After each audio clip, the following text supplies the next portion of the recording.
Oggi bene, però veramente ieri era giornata no. Stare a casa da solo mi fa pensare a tutte le cose più brutte immaginabili, tra cui pensare anche a lei. Beatrice? Sì, Beatrice. Veramente io non so più cosa fare. Cioè, io quando sto da solo associo qualsiasi cosa a lei. E per questo ho chiesto di uscire adesso. Perché voglio portarmi in un posto che mi ricorda lei.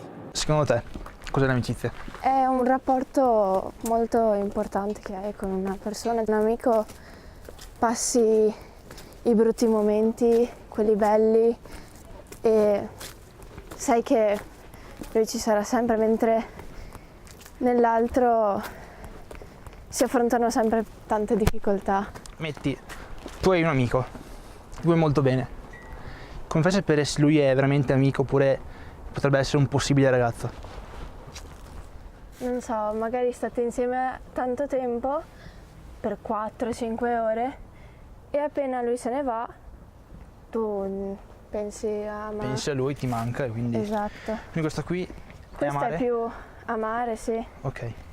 Mentre l'amicizia si ferma lì dopo quelle 4 ore. Aver litigato con lei, aver litigato un anno fa e dopo un anno pensarci ancora mi tormenta. Cioè, secondo me è una cosa inspiegabile. Per dire, venivo qui al lago insieme a lei, stavo qui un paio di ore, parlavamo un po', però il fatto del lago, cioè per lei era un posto speciale secondo me. Perché? Non lo so, mi diceva sempre un giorno ti porterò al lago perché è un bel posto e mi rilassa, mi fa pensare, e questa cosa me l'ha trasmessa anche a me, capisci? Ma perché avete litigato? Per una stupidata, perché dovevamo uscire, vederci assieme, lei mi fa guarda non posso più uscire, usciamo un altro giorno, gli faccio no, quel giorno per me è speciale, e gli ho detto un'altra volta non so se ci sarà, e quindi mi ho litigato, è una sciocchezza però la causa è questa, e quindi da quel giorno non l'ho più vista, è passato un anno e ci penso ancora. Tu, secondo me, sei innamorato di lei perché non è possibile che dopo un anno ci pensi ancora e associ tutto quello che fai a lei. Ok, se fosse stata un'amica semplice l'avresti già dimenticata. Perché è così che funziona. Se, metti caso, io e te litigassimo, ok, sentiresti la mancanza, ma dopo un po' andresti avanti. Con lei... Io te abbiamo litigato una volta, Sì. anche più di una, Sì, e quando mi litigato mi sentivo male, ma non come lei. come lei. No. Forse mi durava poco, 3-4 giorni poi chiariamo. Ma metti caso se io sparissi, sì, ti mancherei per un po', però poi andresti avanti e troveresti qualcun altro. Questo Ma non con lo so. lei tu non vuoi trovare qualcun altro, non vuoi levartela dalla testa perché tu Non è che non vuoi voglio, lei. io voglio chiarire con lei, o meno, ok, diciamo ok, non ci parliamo più, però non lo dici di persona, non lo dici per messaggio e basta, ti fai vedere, tiri fuori le palle, tiri fuori te le palle, tiri fuori anch'io le palle, ci vediamo di persona, parliamo e chiariamo. Questa possibilità lei non me la dà. È difficile che torni tutto come prima, soprattutto se era una grande amicizia. Quindi secondo te il perdono non esiste? Cioè, ad esempio, io con Beatrice ho litigato, però poi le ho chiesto scusa tante volte, ma lei non accetta queste scuse, non vuole vedermi, non vuole parlarmi. E io non so cosa fare perché dico, cacchio, ok, ho commesso uno sbaglio forse, però vorrei chiarire, però lei non vuole. Quindi te mi pare che però tu la giustifichi in un certo senso. Sì, beh, dipende da persona a persona ovviamente, ma secondo me una volta che questa cosa si rompe è difficile che torni come prima, anche se ci puoi mettere tutto l'impegno del mondo. Ok, capito. Io e lei dovevamo andare al mare assieme, poi non siamo più andati. Io sono andato al mare tipo a febbraio era, quindi ok, già il mare a febbraio è un deserto, è come andare in mezzo al deserto, non c'è nessuno. Sono andato lì e sentivo questa mancanza sua, no? Proprio la presenza sua mi mancava. E così ho pensato di fare questo video dove c'è un ragazzo che incontra una ragazza, la rincontra dopo tanto tempo, però lei non si ricorda di lui. E lui cerca di tutto per farle tornare alla mente quello che facevano assieme, come stavano. E riaffiorare i ricordi. E riaffiorare i ricordi, sì. Però poi un giorno è successa una cosa, che un mio amico di notte è morto in un lago. Inizialmente non volevo crederci, cioè pensavo fosse così uno scherzo. Però ho detto, ma se al suo posto fosse stata Beatrice, cioè se lei morisse, io non ho chiarito con lei, non ho ancora chiarito. Cos'è che faccio? Cioè com'è che mi sento? Come Tommaso tu lo conosci molto bene. immagino. Sì. Ok. Quando è morto? Cioè, come ti sei sentita?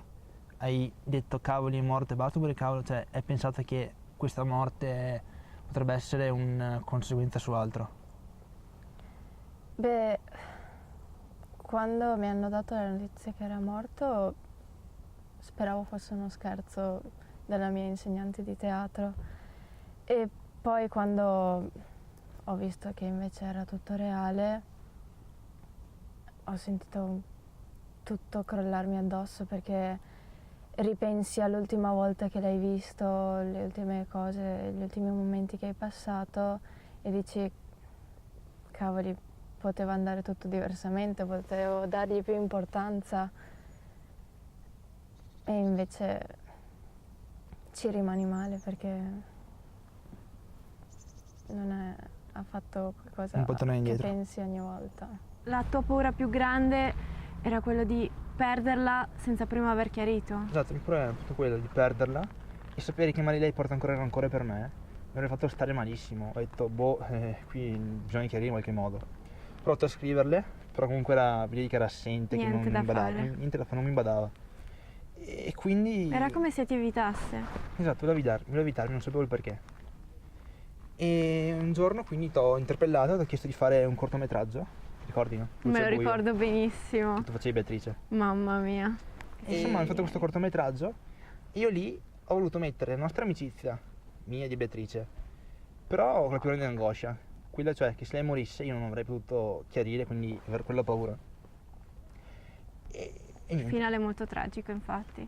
Poi anche il Non è- fatto di rievocare anche i luoghi che avete vissuto assieme. Sì, beh, il lago era Il un lago, ricordo sì. sia mio che suo, perché comunque lei è quel luogo molto affezionata, Lo so. ma anche una specie di raccordo tra me e Tommaso, no? Lui è morto in un lago, non è lo stesso lago. Comunque il lago è morto, quindi lui ha finito la sua vita in quel lago. E a me quello mi ha toccato il cuore, si può dire, no? Però capisco che chiedere scusa una volta che una persona non c'è più è troppo tardi. Guarda, secondo me ti stai facendo troppi problemi per niente. Io la soluzione te l'ho data. Prenderei la macchina e ci andrei a parlare, o la chiamerei, troverei le palle di chiamarla e gli direi, senti, io adesso ho bisogno di parlare con te e chiarire perché non ce la faccio più, devo andare avanti. Morta lì? Sì, però questa cosa per me mette un po' di paura.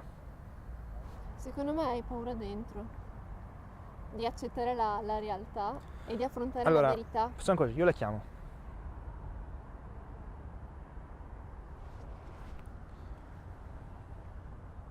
L'ho chiamata? Oh, e ti ha risposto? No, perché io sono un po' codardo, ho messo giù subito. Ho fatto uno squillo e ho messo giù. Però la cosa bella, che non mi aspettavo, è lei mi ha scritto, mi fa, perché mi hai cercato. Tutto il giorno dopo sono andato a pensare, le scrivo, non le scrivo, gli ho scritto. Mi faccio, ciao, scusa, ho sbagliato il numero, non volevo chiamarti, volevo chiamare un'altra persona. Sì, però Manuele, non devi scrivere queste cavolate. Sì, ma scusa. Dovevi dire la verità. Poi però mi sono accorto che ho fatto una cazzata. E allora abbiamo parlato e le ho detto anche il fatto che io non ho provato a chiamarla. Volevo chiamare proprio lei per chiarire. E lei mi fa, guarda, pensavo che ti mancassi così tanto, no? Come E non pensavo. non lo pensavo. Con tutte le volte che Comunque hai alla fine scritto mi a ha detto, lei. non pensare che la nostra amicizia sia finita, non pensare che sia stata una cazzata. E quindi in teoria abbiamo anche risolto. Secondo me ci vorrà qualche colpo di scena, questo non è un colpo di scena. Che lei compare nel video assolutamente no. Ma perché? Perché non voglio? E tipo il fatto di darle in mano la videocamera potrebbe essere una soluzione? Sì, potrei dirle ok, tu hai questa qui, ti do... No, nel senso che magari anche per telefonata gli dici guarda che comunque non voglio che sia una cosa a senso unico come ha scritto Tommy, della serie io vengo là e ti filmo e provi imbarazzo. Però vai andiamo via con due compatte, cioè se lei pensi che possa essere disposta a fare sta roba. Guarda, secondo me sì, no? Comunque... Dopo tentarlo in voce. Comunque vedi tu se scriverle, se puoi chiamarlo, se vuoi tentare il colpo della fortuna. Ciao, volevo chiederti quando ti andavi di vederci, se volevi vederci ancora, no. Comunque sto facendo un video per un prof del DAMS ci ha fatto fare un documentario, ci ha fatto scegliere dei temi. Questo video mi ha anche aiutato comunque per chiarire con una mia amica, gli ho detto che sei te, perché se non facevo il video forse non chiarivo mai con te perché comunque mi ha dato la forza per chiarire. e mi fa: interessante questa cosa. Fa: sarebbe bello che la tua amica in qualche modo potesse, se vuole, prendere parte al video. Cioè, a me farebbe piacere, però non ti obbligo a farlo.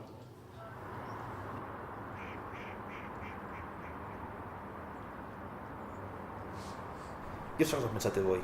Voi pensate che da un momento all'altro Beatrice compare qui davanti, mi parlerà, mi saluterà. No, non è così. Beatrice non verrà mai.